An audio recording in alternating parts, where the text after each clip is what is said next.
This is a work of art. This is bullshit. This is a work of art. This is bullshit. This is a work of art.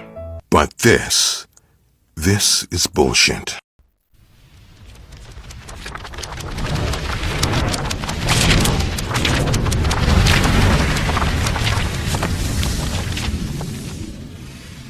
The Flash is probably one of my favorite comic book superheroes. Ever since I was a kid, super speed is the one power I was always the most fascinated with, so I was drawn to characters like the Flash pretty quickly, especially with how the Flash pushes the boundaries of what super speed can really do. Phase through objects, think at super speed, even time travel.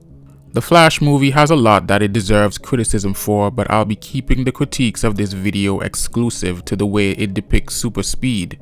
So I took the liberty of scouring YouTube to see what the rest of the audience has to say, and it seems others also agree. The way the Flash depicts super speed is, well, it has some problems.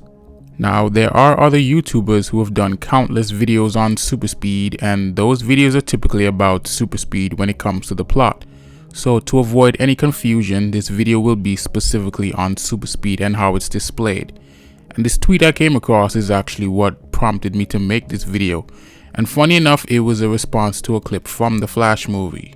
Super speed is a concept that's existed in fiction for a long time now, and it's been presented in many different mediums of entertainment, from animation, video games, and even live action.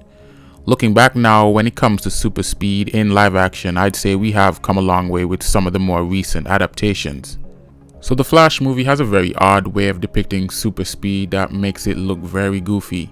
If you look at the scene where he goes into the Chrono Bowl, he starts running and progressively goes faster.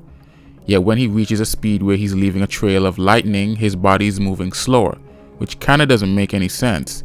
And then as he goes even faster, it doesn't even look like he's running, he's just taking really big steps. In my opinion, I think super speed works best when it's done using the perspective of the characters who are not the speedster, or what we would call real time, which is the actual time of any event. So if you look at Quicksilver from Days of Future Past or Makari from the Eternals, those adaptations of super speed are done in real time, which would explain why people like them so much. And I would argue that some of the better examples of super speed being displayed in the Flash movie are when Barry is moving in real time, so the only thing the casual eye would see is a streak of lightning.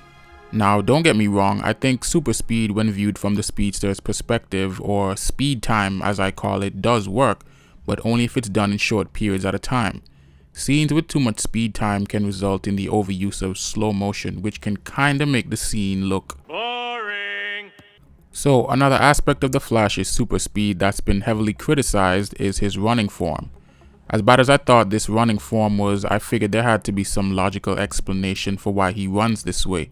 So I did some digging to see what I could find. And according to Ezra Miller, quote, "In the few years leading up to Justice League, I trained in different capacities, practiced martial arts for 2 years, and even trained for a while in the Wudang Mountains in China to better understand the Flash's movements." So when you have scenes where super speed is being displayed in speed time, everything around them is going to be completely still or moving really slow, like the scene where he saves the babies.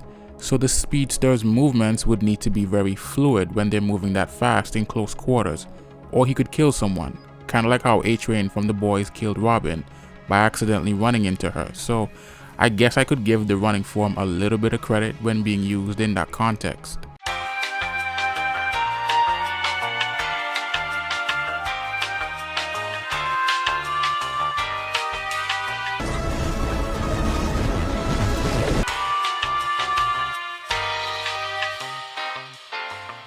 Anyway, these are just my thoughts. Let me know yours down in the comments. Thanks for watching, and I'll see you in the next one.